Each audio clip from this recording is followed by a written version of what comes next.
Des retours d'expérience, d'accidents à la maison, en voiture, au travail, ainsi que des témoignages pour vous permettre de tirer les enseignements et renforcer votre vigilance. Sauvons nos vies, le podcast de Prévence, déclencheur d'électrochoc. Bonjour à toutes et à tous, j'espère que vous vous portez bien. On se retrouve comme chaque semaine pour un nouvel épisode de Sauvons nos vies, saison 2. Effectivement, chaque lundi, je vous raconterai une nouvelle histoire d'accident ou de presque accident avec les principaux enseignements qu'il faut en tirer.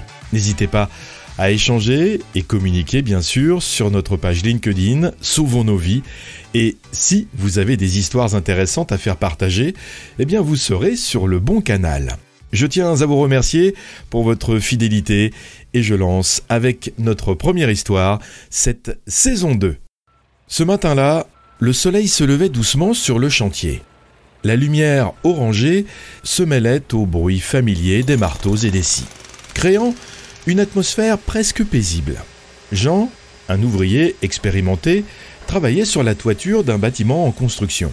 Il avait l'habitude des hauteurs, ce n'était pas sa première fois sur un toit. L'échafaudage qui permettait d'accéder à la toiture avait été monté plusieurs semaines auparavant. Jean connaissait cet échafaudage comme sa poche. À chaque montée et descente, il remarquait l'absence d'une rambarde à un endroit précis. Il se disait à chaque fois qu'il faudrait qu'il s'en occupe, qu'il faudrait réparer ce manquement. Mais, comme souvent, sur les chantiers, les priorités et les urgences du quotidien prenaient le dessus.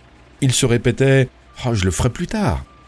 Ce jour-là, Jean avait terminé son travail et il était temps pour lui de redescendre. Plutôt que de prendre le temps de vérifier son environnement, de s'assurer que chaque pas serait sécurisé, il choisit la facilité. Jean sauta sur l'échafaudage comme il l'avait fait tant de fois auparavant. Mais cette fois-ci, quelque chose était différent. Il sentit immédiatement que son élan l'emportait trop loin.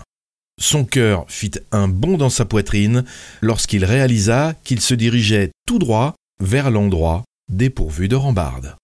En une fraction de seconde, l'instinct de survie prit le dessus. Il poussa sur ses pieds, essayant désespérément de diriger sa chute pour éviter la zone bétonnée qui s'étendait en dessous. Mais le sol se rapprochait trop vite, il atterrit avec fracas. La douleur jaillissant instantanément de ses pieds et de son dos. Il savait qu'il était gravement blessé. Ses collègues, alertés par le bruit sourd de la chute, se précipitèrent à ses côtés et appelèrent les secours. L'ambulance arriva rapidement, mais pour Jean, les minutes semblèrent une éternité. À l'hôpital, le verdict tomba.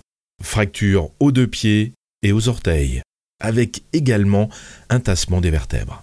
Un arrêt de travail d'au moins 3 mois. Un moindre mal finalement quand on pense à ce que ça aurait été dans le pire des cas. Allongé sur son lit d'hôpital, Jean avait le temps de réfléchir. Il se souvenait de chaque moment où il avait ignoré cette rambarde manquante. Chaque fois où il se disait « je le ferai demain », il comprenait maintenant que ce « demain » n'était jamais venu et que cette négligence lui avait coûté cher. Aujourd'hui, Jean raconte souvent son histoire.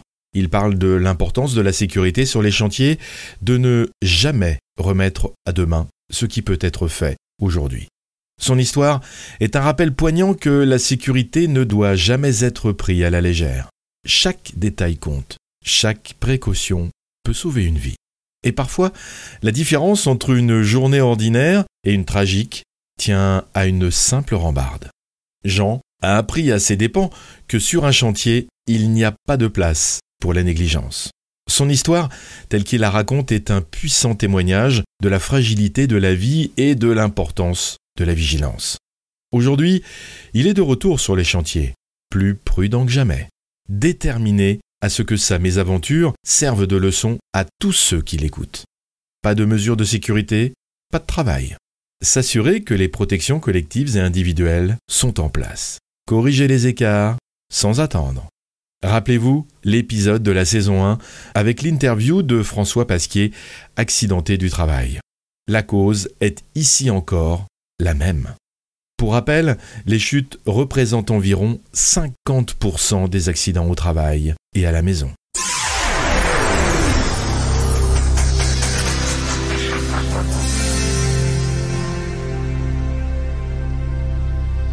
l'enseignement principal de cet épisode est de ne jamais remettre au lendemain les mesures de sécurité que vous pouvez corriger immédiatement.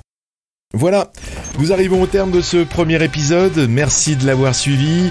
J'espère qu'il vous aura intéressé et apporté quelques enseignements. N'hésitez pas à vous abonner bien sûr à ce podcast sur votre plateforme préférée, mais aussi sur notre page LinkedIn. Sauvons nos vies. Très belle semaine à vous et en attendant, sauvons nos vies.